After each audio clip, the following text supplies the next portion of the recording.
কেউ যদি হায়াত এবং রিজিক বৃদ্ধি করতে চায়, নবীজি বলছে সে যেন মাত্র একটা আমল করে। এই একটা আমল করার কারণে আল্লাহ পাক তার রিজিকের মধ্যে বরকত দিবে, সম্পদের মধ্যে বরকত দিবে, হায়াতের মধ্যেও আল্লাহ পাক তাকে বরকত দিবে। বুখারীর বর্ণনায় হযরত আবু হুরায়রা রাদিয়াল্লাহু তাআলা হাদিসটা বর্ণনা করেছেন। তিনি বলছেন নবীজি বলেছেন যদি কোনো ব্যক্তি সম্পদ আর হায়াত বৃদ্ধি করতে চায়, আমরা তো অনেকে বলতে পারি হাদিসটা শুনে যে হুজুর আল্লাহ তো হায়াত এবং রিজিক নির্ধারিত করেছে, তাহলে এটা বৃদ্ধি হয় কেমন করে? নবীজি বলছে হ্যাঁ, এটা বৃদ্ধি হয়। আল্লাহ হায়াতের মধ্যে বরকত ঢেলে দেয়, রিজিকের মধ্যেও আল্লাহ পাক বরকত ঢেলে দেয়। ওই রিজিকের মধ্যে বরকত দেওয়ার কারণে আল্লাহ পাক তার সম্পদ অনেক অনেক গুণে বৃদ্ধি করে দেয়। একটা উদাহরণ দিলে আপনারা খুব ভালো বুঝবেন। মনে করেন কোন একজন ব্যক্তি হালাল পথে 10,000 টাকা ইনকাম করে প্রতি মাসে। ওই ব্যক্তি দেখবেন মাস শেষে 10,000 টাকা সংসার চালানোর পরেও 2,000 টাকা সঞ্চয় করতে পারে, 2,000 টাকা সে গুছাতে পারে। কিন্তু একজন ব্যক্তি সে 50,000 টাকা অবৈধ পথে ইনকাম করে, মাস শেষে দেখবেন 50,000 তো খরচ হয়েছে, আরো 20,000 টাকা তাকে ঋণ করতে হয়েছে। কেন? ওই 10,000-এর মধ্যে আল্লাহ পাক বরকত রেখেছে, হালালের মধ্যে বরকত রেখেছে, বিধায় সে সারা মাসেও খেয়ে শেষ করতে পারে নাই। কিন্তু এই 50,000-এর মধ্যে বরকত না থাকার কারণে এটা শেষ হয়েছে এবং আরো তাকে ঋণ করতে হয়েছে। এটাই হলো হালাল এবং হারামের মধ্যে পার্থক্য, হালাল আর হারামের। এটা হলো উদাহরণ।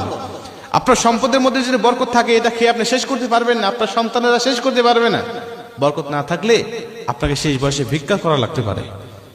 হায়াতের মধ্যে যদি বরকত থাকে, এই অল্প হায়াতের মাধ্যমে আপনি আল্লাহকে সন্তুষ্ট করতে পারবেন, এমন কিছু করতে পারবেন যেটার জন্য আপনি জান্নাতে যাওয়ার উপযুক্ত হয়ে গিয়েছেন।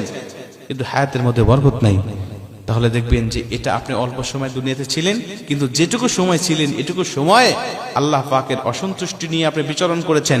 আপনি এমন কিছু করে গিয়েছেন এই হায়াতের জিন্দেগিতে আপনার জন্য জাহান্নাম ওয়াজিব হয়ে গিয়েছে। মুসলমান ভাইরা আমার, এই জন্য নবীজি বলছেন শুধুমাত্র একটা আমল করবে, সেটা হলো ফাল ইয়াসিল রেহমা। তোমার আত্মীয় সম্পর্ক তুমি ছিন্ন করবে না, আত্মীয়তার সম্পর্ক সর্বসময় রক্ষা করার চেষ্টা করবে। আত্মীয়তার সম্পর্ক রক্ষা করা কাকে বলে? আমার বোন আমার সাথে সম্পর্ক রেখেছে, আমিও তার সাথে সম্পর্ক রেখেছি, এটাকে আত্মীয়তার সম্পর্ক রক্ষা করা বলে না।